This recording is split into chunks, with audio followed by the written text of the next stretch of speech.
Now, when it comes to content marketing, I want you to think about two people before you create any content. First one is you. And what I mean by you is I want you to think about you as a person.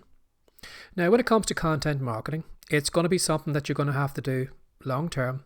So it should be something that you like. You know, if you're building a business around your passion, your content marketing should be something that you enjoy doing. So what I'd say to you is think about you as a person. Do you like writing? Do you like making videos? Do you like maybe talking? And what I do is I would lean into the things that I like doing. You know, if you like making videos and then everybody else is doing blog posts, everybody else is doing articles in Medium, and you go chasing after them, how long do you think you would keep up writing if you didn't like writing? You wouldn't do it very long. So lean into the things that you like doing.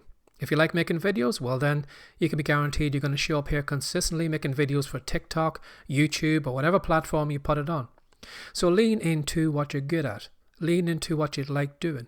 And you will find that in most things, building a business around your passion and making money online is going to involve you be consistent for a long time before you have a lot of success.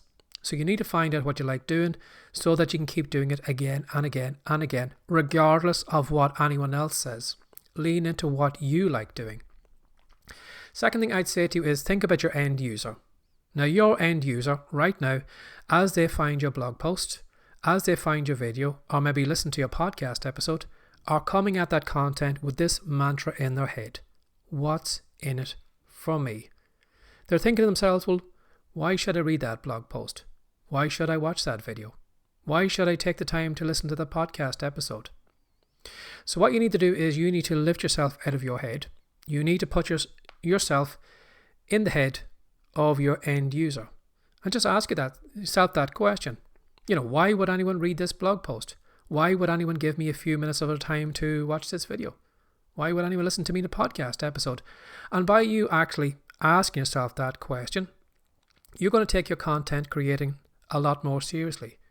You are going to create good content because you know that by creating good content, it means your audience is going to read your content, watch your content, listen to your content because it's benefiting them.